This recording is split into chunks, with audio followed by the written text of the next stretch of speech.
Okay, welcome to the presentation on the importance of individual athlete development plans and their benefits. So today we're going to cover a couple of topics. We're going to go through all of these that you can see outlined on this screen, and big thanks to Piers and Glenn from Wheelchair Fencing, who have offered up some of their time to record some videos for this presentation to give you a bit of an insight on how they utilise the IADPs. So we'll go through a few of the steps, look at the values, what is success and how IADPs contribute to success, and some of the underpinning behaviour and motivation to get the most out of the IADP and some applied practical implications of those. So to start with, I'm going to introduce a video which is Piers, one of the wheelchair fencing athletes, and Glenn, his coach, just bringing kind of the IADP to life and how they utilise it. So I think the way we bring them to life and we work together is that we identify what it is that we need, and it's very much a collaborative approach. I.e., for example, post games in Paris, we looked at what we really need to do for the next cycle. A lot of that was identified by Piers. So, for example, Piers, you want to talk about what the things that you looked to identify, and then we can continue. Yeah, I think for me the real key thing is that collaborative approach. So I think we've got quite a big team of staff here, and so I say everyone's expert in their own individual field. And so it's really good to have that kind of real collaboration. So we've got Glenn as the fencing expert, we've got Jotham as our gym expert, and likewise we've got so many other staff. And so it's important that we work with each one. But I'd say as well, how can I also become the expert of myself and kind of bring everyone together? And so I think the relationship works really well when you've got that sort of equality between everyone. So I come to the table with my thoughts about where I should go, how I should improve. Glenn comes up with his thoughts. We then sort of must negotiate, what we think, what direction to go. And so I think that kind of collaboration is really key to make sure we're going in the right direction. I think what's really nice as well is actually getting everyone's perspective on it as well, actually. Once again, actually, with the support staff that we have, and you may or may not be lucky to have that support staff, but everyone does have support staff in a way, be it your family or your parents or whatever it may be, or whatever your support network is, your home club. And actually, if everyone's on the same page, working towards the same goals, then that makes everything a lot easier. And it means we're really aligned on what we're looking to achieve. And so it might be something technical. And if it's technical, then actually it's really important that, okay, the coach and the fencer are really, really aligned on what we're looking to do, how we're going to go about that, and actually who else we need involved in that. So we might need, for the technical thing, we might need a physical element to that. So therefore we get Jotham involved. We might need a performance analysis involved in that as well. So it's just basically getting everyone aligned on the same page to try to work towards the same goals, basically. I think the key thing with that is all the individuality. I'd say, I think a lot of time people try and be like, this is a sort of textbook of how to be a good fencer or a good coach or a good program. And I think we have to have that individual approach. So, what works for me might not work for someone else. My sort of path, might be different to Dimitri or Ollie, one of the other guys. And so I think that's why it's important that the athlete has a real investment in what they think they should be doing. And also the coach as well, of being able to sort of again, rather than follow strict rules, and actually, you listen to the athlete. How does their disability affect them? In our case, how does, their even personality affect their fencing style? So I think definitely that individual approach is also a key thing. Yeah, without a doubt. I think that's the whole point of, as I said, an IDP is that it's very much independent. And I think actually, if you get everyone on the same page, like I said, the coach has to understand the athlete has to understand the coach, and without that communication, that doesn't happen. Otherwise, I'm just telling you what to do, and it doesn't really work for you. It's definitely a collaborative approach, and actually, with those IDPs, it's almost an accountability check as well, isn't it? So it's are we on the right path? Are we doing the right thing? Have we got the right people involved? And I think if we, the more preparation work we do in that front, the easier our journey is. So some great takeaways from the chat with Piers and Glenn is the collaborative approach that the coach and the athlete should take, and understanding both sides, but also including individuality within that. One thing isn't going to work for all, and one way isn't going to fit all. So really understanding your athlete, how they work, how they function, how's the best way to communicate them, and what do they respond really well to, and understanding them as a person is really vital to be able to get the most out of the IADP, but also understanding their support networks. So depending on where your athlete is in the pathway will depend on what support they have access to receive. But one key thing that a lot of especially young athletes will have is parents. And I think they're a really easy and simple way to get the importance of the IADPs and bring them to life. Can work really well, have those conversations with the parents and keep them up to date on what's going on. So communication kind of runs through all of this of how to get the most out of the IDP, and that is something that we will focus on and we'll delve into further into this presentation. So British fencing obviously have got these values which you will have seen before, and because of that we've got a desire for an holistic approach that is athlete-centered, meaning both athlete well-being and athlete performance are really important. We want this to land well. We want there to be honesty, respect and excellence with it, but we also want to value the person as well as the athlete. So that's kind of where both performance and well-being merge together to be able to get the most out of the athlete, and that actually would be called thriving. So we're looking for a thriving environment, and that is what we would deem as successful. And an IADP can help us engage with that and be able to deliver a thriving environment. So the IADP can help in lots of ways to achieve thriving. So one way is structure. By having a successful IADP, it should bring clarity, focus, efficiency and consistency. It will help athletes to target specific competitions in terms of structuring their season. They will know which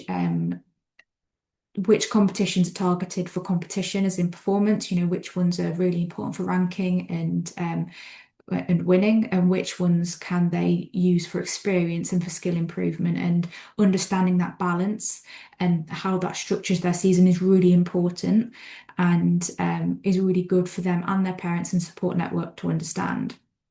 Then if you go into support, an IADP can help facilitate great communication. It can give talking points. It can help build relationships, and it can help build understanding. It's facilitated by all these, but it works both ways. You also need to have those good relationships and understanding and communication for the IADP to be successful. So they kind of work both ways. And in terms of challenge, you need a decent amount of challenge to obviously progress in sport.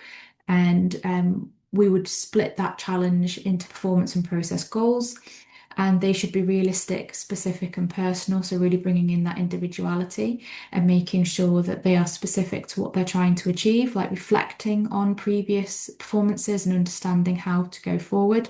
And without the challenge, with challenge, you obviously need the support to be able to get the most out of that performance.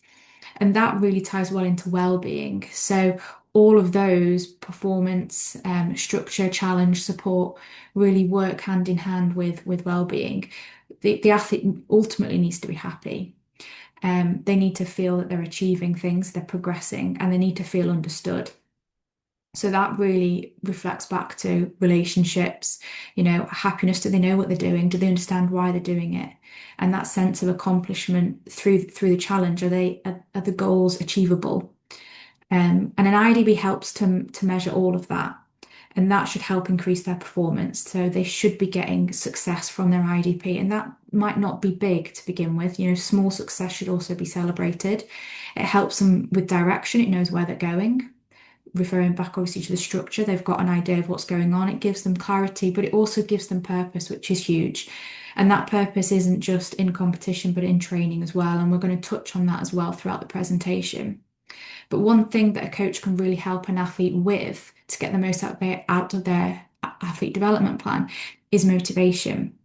So it's really important that the athlete is motivated to engage with the IADP, and that can be done via 3 ways.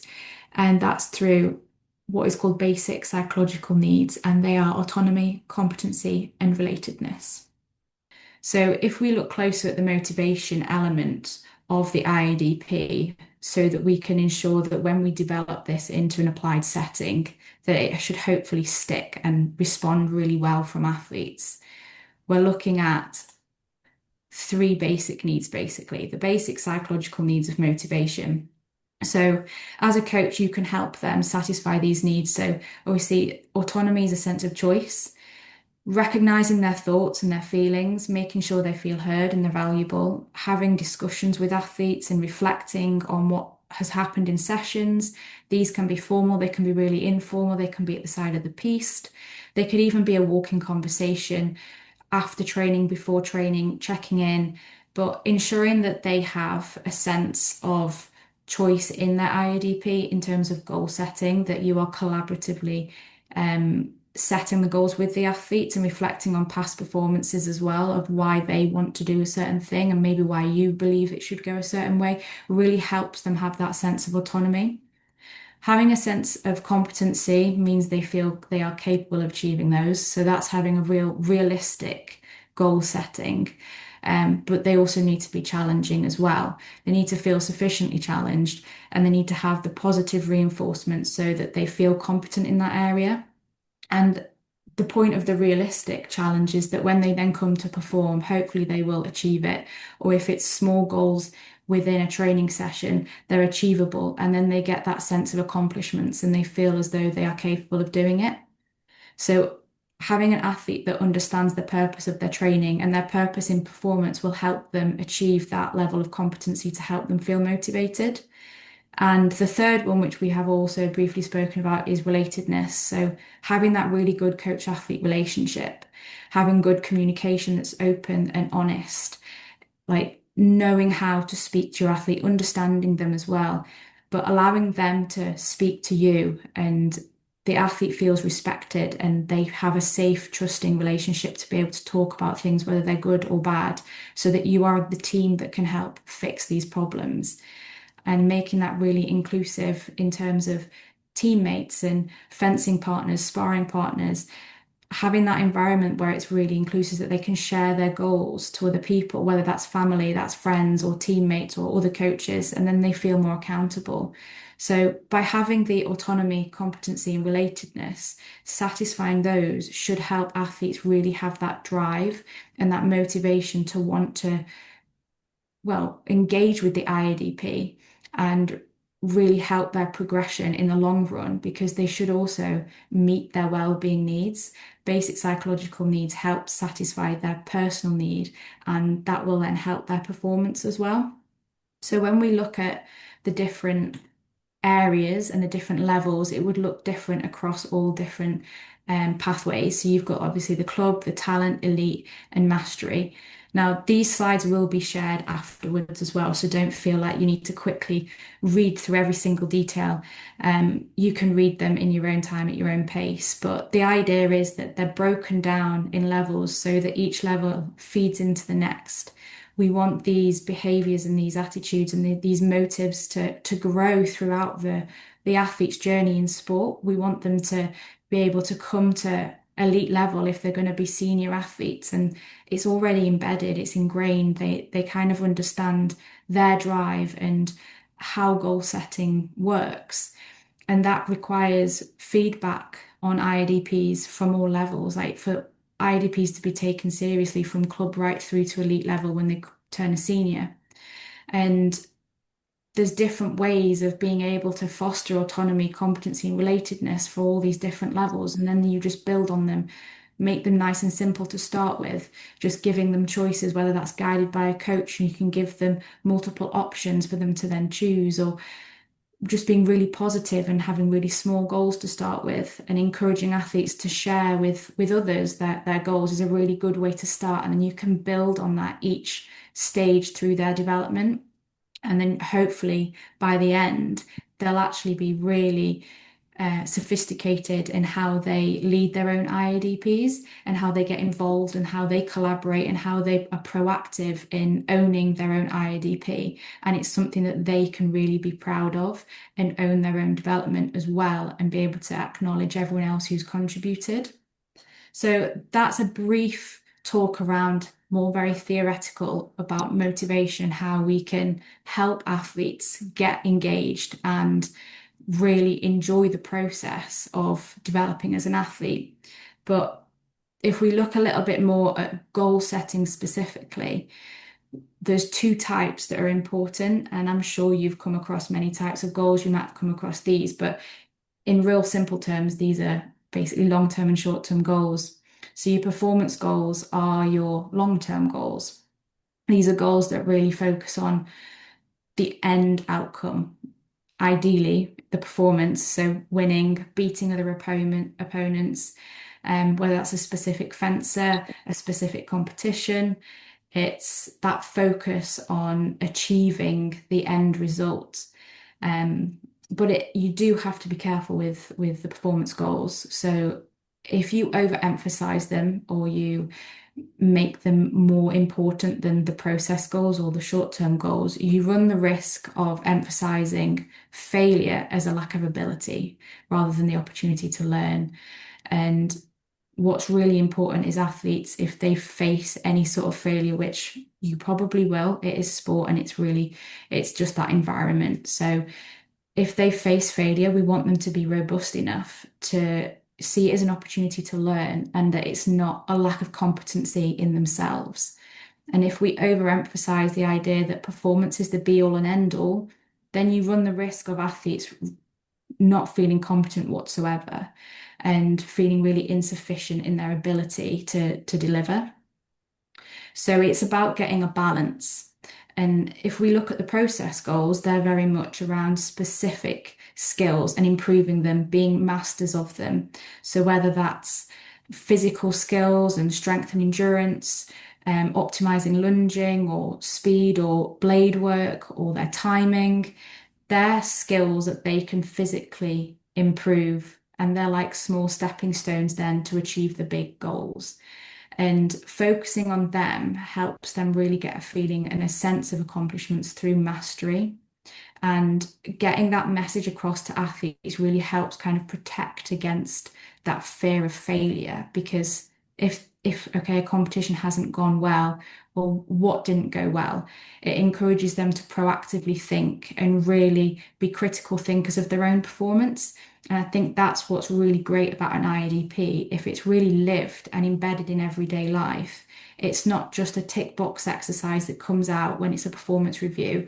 It's more of a habit and a behavior that's ingrained so that when it comes to those real tough moments, they're habits and behaviors that have been created throughout the whole process are what's going to carry them through and keep them going and create a really robust performance. So that's a quick overview of the two types of goals that are really useful to use in a training setting. But what would be really interesting is to get a little bit of feedback of like what you guys currently use at the moment. Um, so have you got any specific types of goals that you use? You should be able to log in and scan that QR code. And how do you go about setting goals with your athletes? If you don't want to answer on the recording, that's totally fine. But I will give those who want to input and we can share and learn from each other a minute to do so.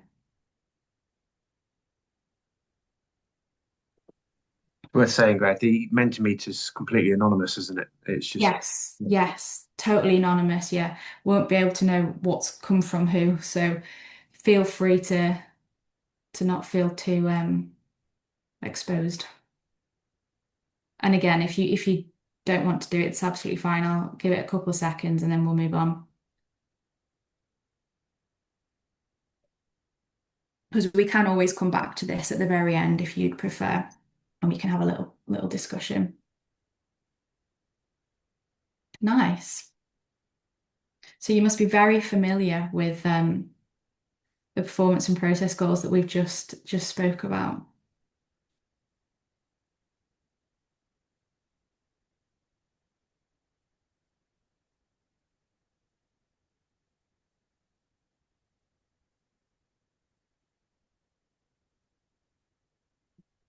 Oh, that's really good.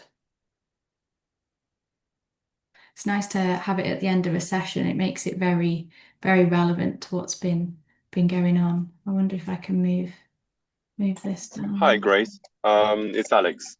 Hi.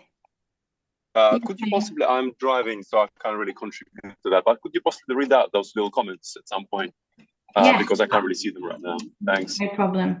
I'll read them out now. So we've got, I use outcome, performance and process goals and regularly check in with fencers and reassess progress. We have end of session discussions and online calls between sessions. There's also process goals to work on in training with performance goals in mind. try to make training and sparring sessions targeted, but ultimately through athlete choice. That's great. That's perfect. So they're the three that we've got so far. I will move on, and then we've got time to go through the rest. But it's really great to hear that you're actually all already kind of doing this, and it's not going to be completely alien or new to you. And hopefully we can all get on board.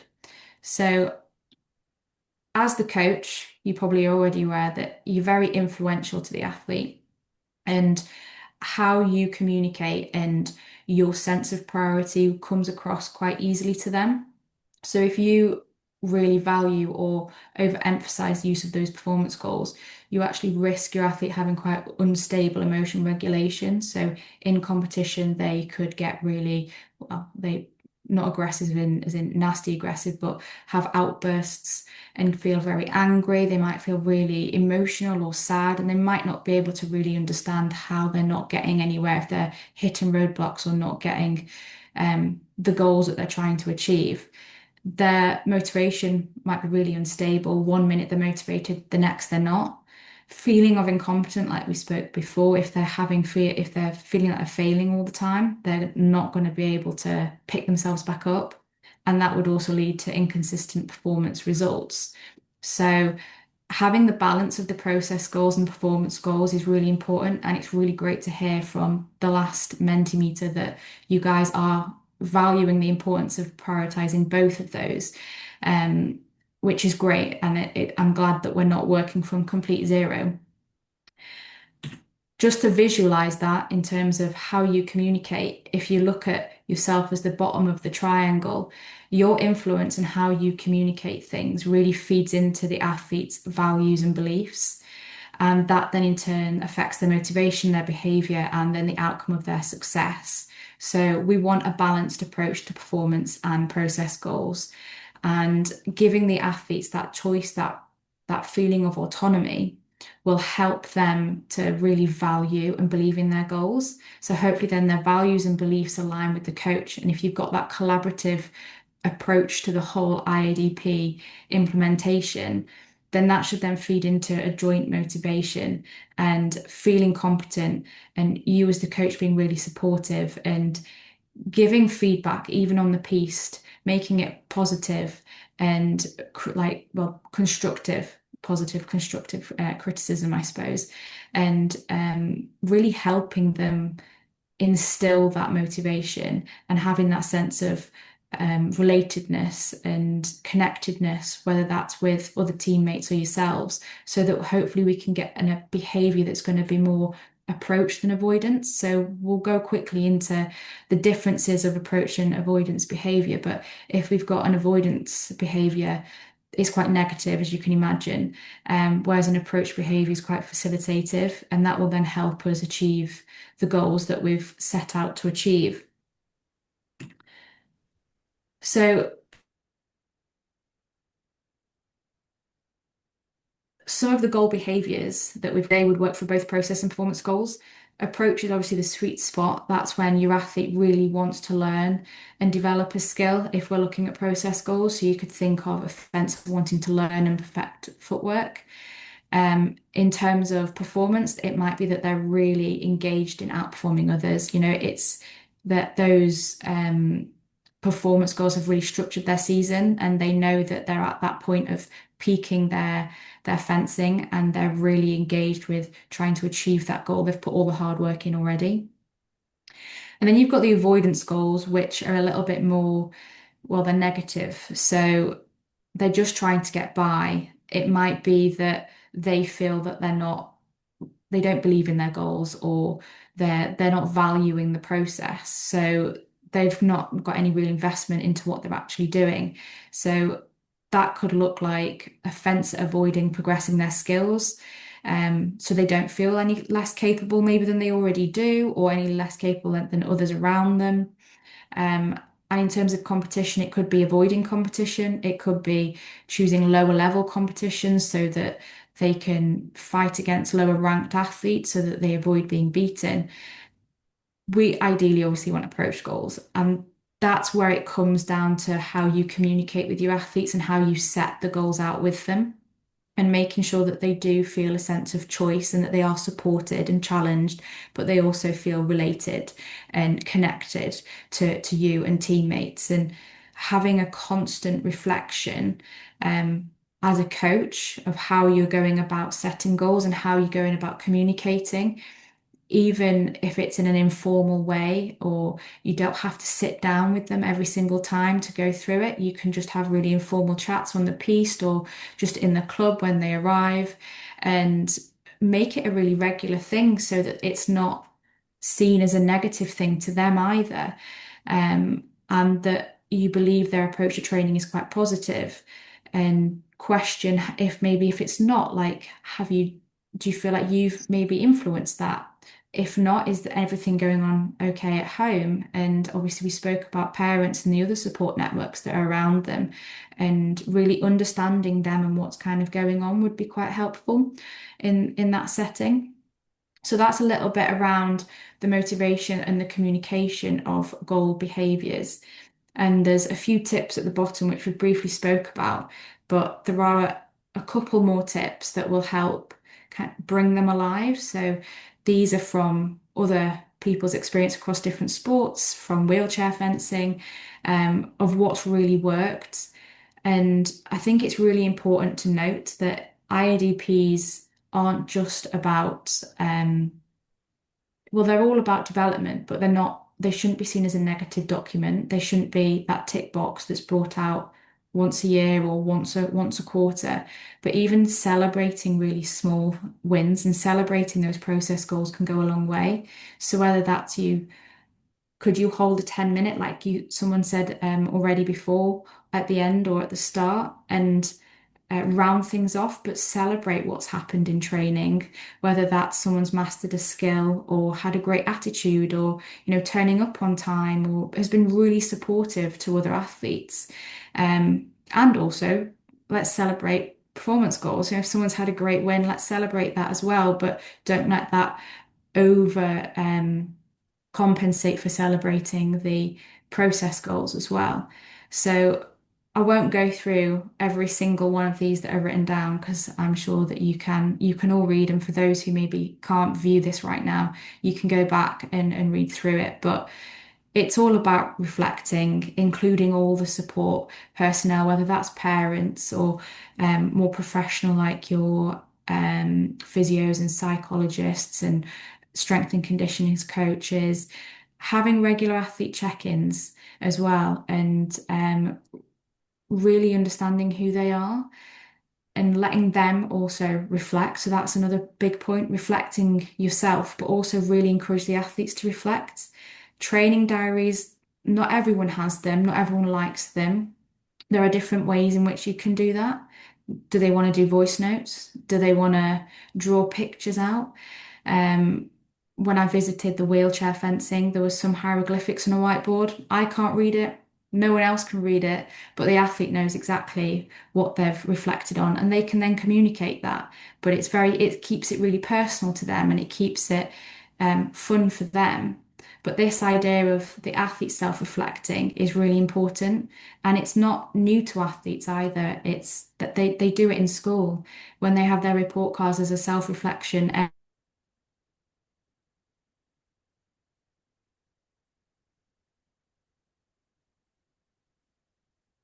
We know they can do the skill feedback, and that idea of purposeful training is really, really important. We want every athlete to be really purposeful when they turn up. So writing out athlete aims before they start. Have you got a whiteboard? You could put athlete aims on those, or have you got post-it notes? But making sure you have the time and energy to give the athletes what they need in terms of an IADP. And I suppose one question back to you guys is, instead of having a lesson, I don't know how often you guys have lessons with athletes, but once a month, can you turn an IADP or a lesson into an IADP session instead? It's just a thought of how it could be integrated more and having those catch-ups. And you've got the informal side, but you've also got the formal sit down and work with the athlete and understand them a little bit more. So that's kind of me throwing it back to you guys of real critically think, where can you put the time so that we can have the IADPs? Because without planning, you're not going to succeed. You need to have the plan in place in order to do so. And going back to Piers and Glenn, they build on this really nicely. So it's another really short video, 3 minutes or so, and they speak about how they bring it to life a little bit more through the implementation. We're always mindful of what it is we're looking to do. So every time that we do a session or a lesson, there is definitely a goal in mind. So what we're not doing is we're not just going and fencing. We're not just going and having a lesson. What we're doing is there's definitely a goal or a theme that we're working towards, and that goal or theme is definitely on the IDP. And if we do it, sometimes you do have to go on tangents, because you will find that actually you'll find something in a lesson or there's something that piques your interest. That's absolutely fine. But actually then it's like, okay, so next time we go back and review our IDP, we're going to put that in, because actually that's something that was really, really interesting that we found out on the journey. So the IDP doesn't always have everything on it, and you'll find that actually that gets adapted as we go along. But I think it's the old adage of it's better to have a plan and adapt than it is not to have a plan. Otherwise, you're just going off in all different directions. So I think we're constantly thinking about what it is we're doing in the lessons. We're constantly thinking about, actually, okay, this is what we're looking to achieve. How are we going to do that? So we always have a brief at the start of the lesson, and we always have a debrief at the end of the lesson as well, to make sure actually, were we on the right path? Did we do the right things? Did we tick where we were? Actually, quite a lot of the time, we might not get there, but then actually it's really important that we kind of know where we are on our journey. So it's not just on those block reviews, it's actually more a continuous evaluation of where we are on those IDPs. And quite often as a staff group as well as an athlete group, we'll go back and remind ourselves of what those goals were, because quite often they're time scaled as well. Some are longer term, some are shorter term, but obviously if you're not on top of that, then you're not going to hit those targets moving forwards. So I think for me, like a couple of key things of that kind of like the real purpose. I think a lot of time people can kind of see it as like, if you the more you sweat, the more you train, the better you get. But I think the key thing is like you can't get to a direction without planning how to get there. And I think otherwise, if you just go session to session, one by one, you kind of end up in some random destination you never planned on getting to. So I think the goals are so important that every session, everything you do, you're always ending up is taking closer to towards that goal. Otherwise you can end up somewhere completely different, physically, technically, tactically, that doesn't help you in the end. And I think that like Glenn said, the key thing is that constant review. So for us as athletes, we have to review smash away within a match for how long, and then think about it maybe after the session. It's like every single point you do, it's valuable information. So how can you really like assess every point, every block, every lesson, every session, every week, every block, and so like every detail in that kind of constant review of how you're doing, how the goals are doing is really key. I think the IDP as well is like, it's almost like a journey, isn't it? We always say it's a journey. And actually the more that you can take everyone on that journey, and the more that you can get everyone aligned on that journey, the better it's going to be. And actually you work much more efficiently at that point. Otherwise there's a lot of good work that can be done, but like Peter said, is that actually if you're not efficient in what you're doing, so it's actually quality time on task rather than just time on task, because we can all just go out there and fence, we can all just go out there and have lessons, but actually what is it that I'm looking to achieve? And once again, without that collaboration between coach and fencer and the rest of your support network, you're not really going to get to that destination that you want to. So that's why I think for me the IDPs are so important, that you just need to literally it's an accountability tool, gets everyone on the right page, and it just takes us through that journey a lot better than not having a plan, basically. So they touched really nicely on the idea of structure around performance and process goals.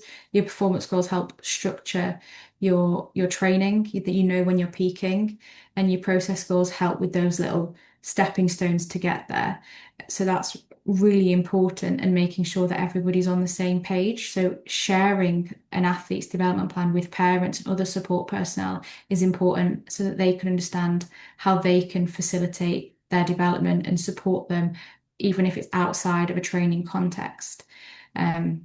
So they rounded that up really great, and it's obviously great to see how well it's worked for them. And I'm hoping that those of you who are already using the process and the performance goals are seeing the benefit of how they can help structure training and make it really clear for athletes who are using them and get them invested. So We're looking always at coach development, then obviously we've focused very much on athlete development, but realistically, you need to develop with your athletes. So it's also important for coaches and support staff to really reflect on themselves of how you can be better for your athlete. I was at this point going to do some breakout rooms. I don't think I can do it. Is it Chris that can do breakout rooms whilst we're on here? I think it's for the media accounts. It might have to be Heidi if she's there. So all we were going to do is do a little breakout room. I don't know if there's enough people to do a breakout room, and have a little reflection on what you currently do, how you check yourselves, evaluating, and then we'll come back together and we'll talk about how British Fencing can support you integrating development plans and your development as well. So there's a few points on here. Let me just check the chat. Oops. Grace, I can create the breakout rooms. Amazing. Thank you very much, Heidi. Just let me know when you want them. Whenever you're ready. Now is absolutely fine. Yeah. So while she's creating them, just think about how you collaborate, how you reflect on yourselves, and how you evaluate your coaching, and have a quick discussion. And then when we come back, we'll reflect on your points and look at how we can create better support for you as coaches. Does 3 breakout rooms work? Yeah, that's fine. Cool, I'll do that.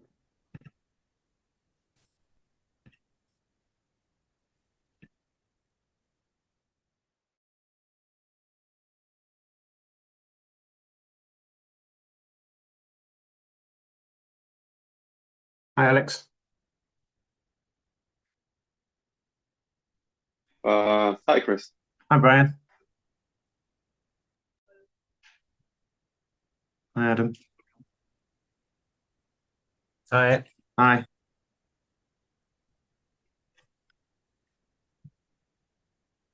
So Grace has sort of pointed to there your athletes and their development plans can be a stimulus for sort of driving your own coach development plans. Is that something you sort of considered in sort of working with the athletes, and is that something you've sort of found in your practice? Yes, but nothing on paper as such. Right. Yeah. So it's a lot of thoughts and kind of putting things into practice and see if they work, and then see if you can improve the communication channels and that kind of stuff. Mm-hmm. I know I'm not a fencing coach. I'm from a Thames background, but my own coaching background, it was certainly when working with athletes and trying to identify, the areas they needed to work on, that helped. Like, so I need to know X, Y, Z, a technical thing or, social things and all that sort of stuff. And I think when I reflect back, it wasn't like a formal IADP with the athletes and stuff, but sort of understanding where they wanted to go and what they needed to work on became a real driver for my own growth, really. But probably a bit similar to you, Alex. It wasn't, it might have been like a text or something like that, but you've been saying it. So, more in mind, or probably wasn't in a formal way, and perhaps it should have been actually. Yeah. Adam, any thoughts? Or? Yeah, I think it's right. It's very. You want to have buy-in from your fencer, so it needs to be a collaborative process that you are doing the things that they worry about, but plus you've got to guide them as well, haven't you? So you need a framework in place to so you don't drift off down blind alleys, and And it's and I think this becomes almost a coaching skill in itself to sort of deliver IADP. Certainly something it took me a while to sort of do, and I think it's understanding if you're working with young athletes, they need almost some scaffolding. It's a development piece for them as well. It's you don't go in with the full detail IADP like with a technical thing. You sort of break it down, and it might be just those kind of conversations what is it you would like, what 3 areas you'd like to work on this week or this month. Can you rag it? And you're working on that, and it might be, okay, we could progress this way or that way. Which way would you like to try? So you sort of giving them that menu of opportunities, instead of sort of handing full ownership over to them. And then obviously, as they progress up, maybe that role as a coach changes to being a bit more them directing the efforts a little bit more. But it's that kind of scaffolding with the young athletes, isn't it, until they become that ownership. And I think the analogy someone described it to me was, look, we're having eggs. Would you like them scrambled, boiled? So they've not got free reign, but there's a menu almost.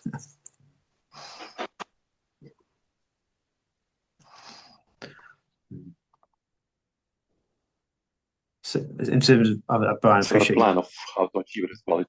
Yeah, because otherwise you're gonna try to achieve, and let's say you have a goal. But if you don't have a goal, you don't really know what to do. Mm-hmm. So you have a goal, a plan, how to go as well. Training. Yeah. No, absolutely, yeah. I think we're going back in shortly. Yeah.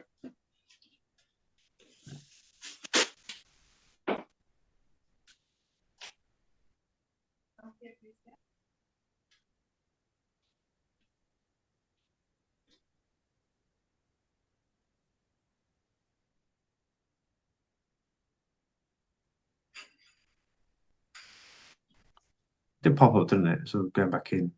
Did it pop up for you? Yeah, it did say 60 seconds. Yeah. Amazing. We were in the middle of chatting, and then Rupert, we can pick it up afterwards. So we were. Afterwards, Rupert. There will be time at the end as well, and obviously, any of you want to continue conversations post this meeting, go for it. I encourage you. Very useful. Yeah. So you're all back. I hope you've all had a great chat and conversation and reflected, and also thought about how we as British Fencing can help you as coaches and help you implement the IADPs. So back to Mentee, and it's open-ended. What have you spoke about, and what would you like to share? If there is anything you would like to share, doesn't just have to be about support. I know the question says in terms of what support you would like, but if you want to share anything that you've spoke about, go for it. We'd love to hear it. And if there is anything that you would like support with, please share it, because it'll help the future growth. So I will leave it up to you. Let me get the little QR Grace, code. There we go. Could I just go verbally? Go for it, yes. Yeah, so having done a couple of IADPs with fencers over the last couple of years, the bit that's sometimes been the challenge is the T1, T2, T3 boxes that have kind of been set for fencers, and fencers are asked to use as a template, as like a starting point for the self-assessment and reflections.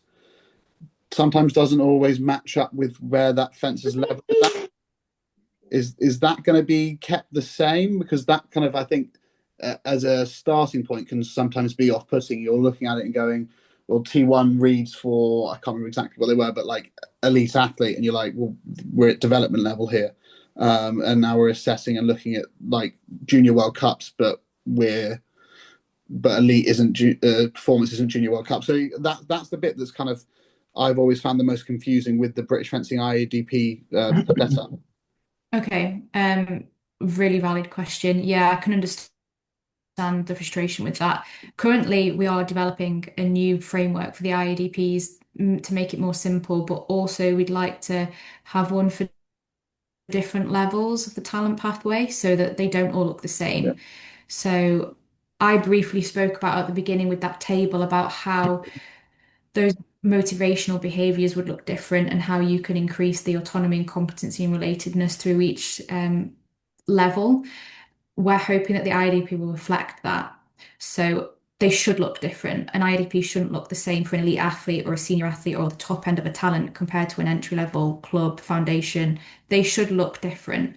Yeah. So my recommendation would be for now, if you need to go slightly off what the template says, go for it. You know your athlete. So having those conversations and meeting them where they're at and how they like to engage with reflection is really beneficial, especially if they're young. So how would that match up? So if I was to go off template with one of them, and then that fencer was need to submit the IADP for a discretionary selection due to injury, but we've gone off template, how is that going to be processed and handled? I think at the moment we're in like a middle ground. So we're in a point of they won't align, and we are aware that they won't align. But and correct me if I'm wrong, Chris, I don't think IDPs are going to be used as a do or don't get selected. I don't know if that's still let's believe. But as I say, Richard, if you've got sort of concerns around that, please drop them in an email to me, and I can sort of speak to Ian and the team, Sarah, to sort of get a more sort of concrete answer. But so I'm probably with Grace on it. You know your athlete, and you could use the sort of F10 model almost as a guide, and you go, well, we're here as an athlete. Maybe you want to get here. What are the gap there, and what are the areas we want to work on? And I agree with Grace on that. Really, it's your athlete better than we will. But if you want a specific question around individual athlete development plan with an individual athlete and the F10 model and how it aligns, just drop it into an email to me, and we can get a more sort of concrete answer to you. I appreciate that, Chris. Thank you. And even just sharing what you've got, if you've got a plan that's a bit nuanced and slightly different, sharing that I think will also be great if anybody in British fencing wants to see it until we get the actual step-by-step difference between different stages. Now, will that most likely be by next season or some point mid-season?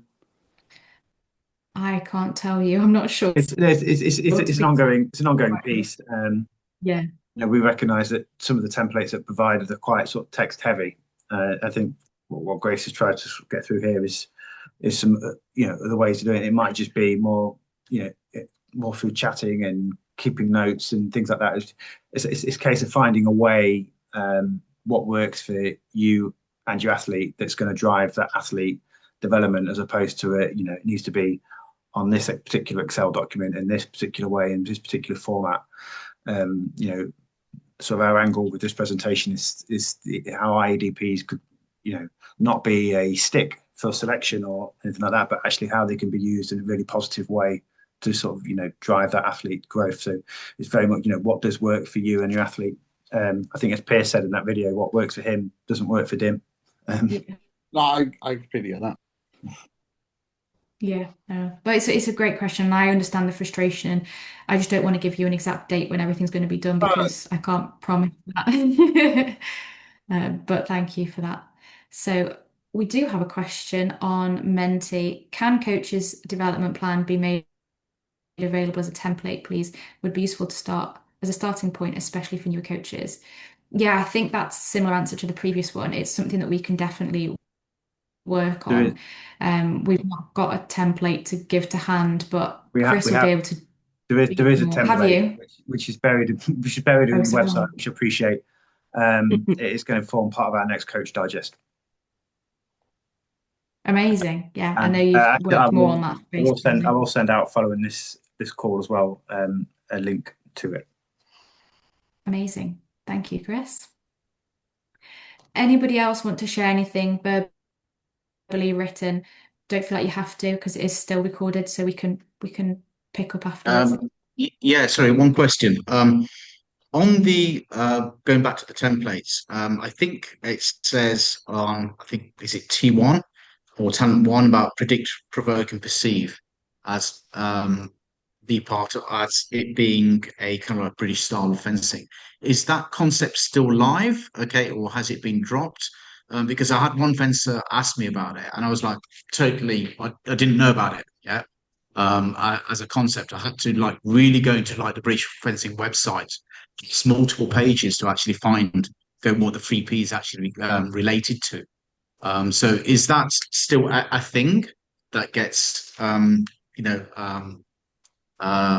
pushed in British fencing, or is it something that's been left slide? Because I don't hear many people talk about it still. Yeah. Sorry. Oh no, go on, Chris.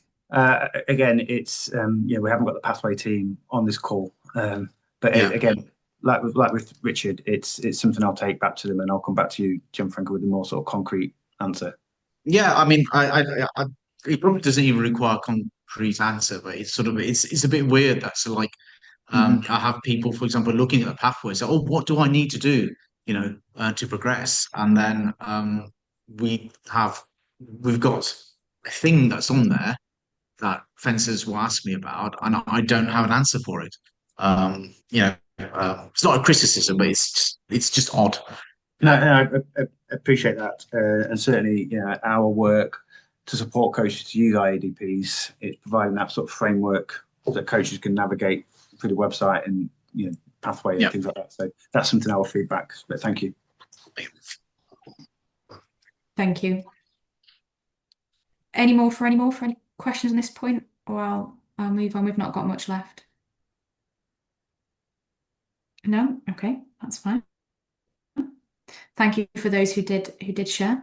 And if you want to share anything at the end, feel free. So just to close it off, this is a really short video of Piers of how he feels the impact of the IADPs has benefited his sparring sessions specifically. So I thought it was really nice to share it with you guys for how it might impact your fences. I think the key thing with sparring sessions is to see it as it's just a method of training. I think some people can see it as, the more sparring you do, the better you get. But I'd say the best way to perform is you only want to win one competition every 4 years, and that's the Olympics or Paralympics. And World Cups, you can use them as training, and down to the smallest detail of a sparring session, that's nothing but training. And so within that, rather than try to win the match, you can kind of use it as like a realistic way of practicing your goal. So for me, going into a session, I've got my sort of broader goals for the sort of the block, the week, the day, even, and then down to each session. So for me, I know, okay, I've got this sparring session scheduled this afternoon. I know what I'm kind of working on personally. And so for this session, it's a great chance to sort of work on that goal. So for me, the key thing is going into the sparring session with key goals of what you're going to do, how you're going to do it. So for example, like rather than just picking get better at a cart parry, you need to also think about how can I really make that happen. So what kind of preparations and invitations can I do to make sure that I really helps me get a realistic cart parry? And then, so the key thing is, sort of really plan it out, think about how you can sort of manipulate the session to help with that goal. And then I'd say the number one important thing is having a training diary for that. So rather than just sort of fence and hope you'll remember it, or hope you get better, you're only going to really do well in the sport if you're a real academic of the sport. And I think a key thing of that is really make as many notes as you can. One thing they say is like actually just a method of writing down actually helps you remember it better. So that even just writing it down and never seeing it again, that's a benefit. But then the key thing is how can you then review it, look over it again. So next time you're doing a session on cart parries, you can then open your book. Cool. Here's my key reminders. This is what helped. This is what worked. This is what didn't work. The session actually, this is what worked or didn't. And then you're not wasting time by repeating the same mistakes over and over again. So for me, that kind of like plan beforehand and constant review is like a common theme, really. So Piers has really kind of put it all together there, but reflecting on some of your questions that you've just asked about some of the younger athletes and how you can engage with them if there's not got the templates, even just getting them to reflect on training, if they have a training diary, whether they do visuals, whether they do voice notes, will help keep a log, and it will help guide you as a coach and help guide them as an athlete and really instill that critical evaluation and reflective thinking on their part as well. And I think it's a really valuable tool and behavior to have going through as an athlete. So really important part of an IADP is to have the athlete really take ownership and have that reflective attitude with their diaries or whatever form they take to take responsibility for their own training. So that's pretty much the end for me. I've added a few pieces of recommended reading if you would like to go into any more detail for any of the theories or read any research papers that are really relevant to this area. I know some of it that I went through was quite brief and not very much detail orientated, but didn't want to bore all of you. So if you do have an interest in learning any more, there's some really good pieces there, some videos from YouTube, some research articles, if any of them take your interest. And I've also listed any of the research that I've used and I've been working with at the moment. So that's all there for you to go through as well. But thank you very much.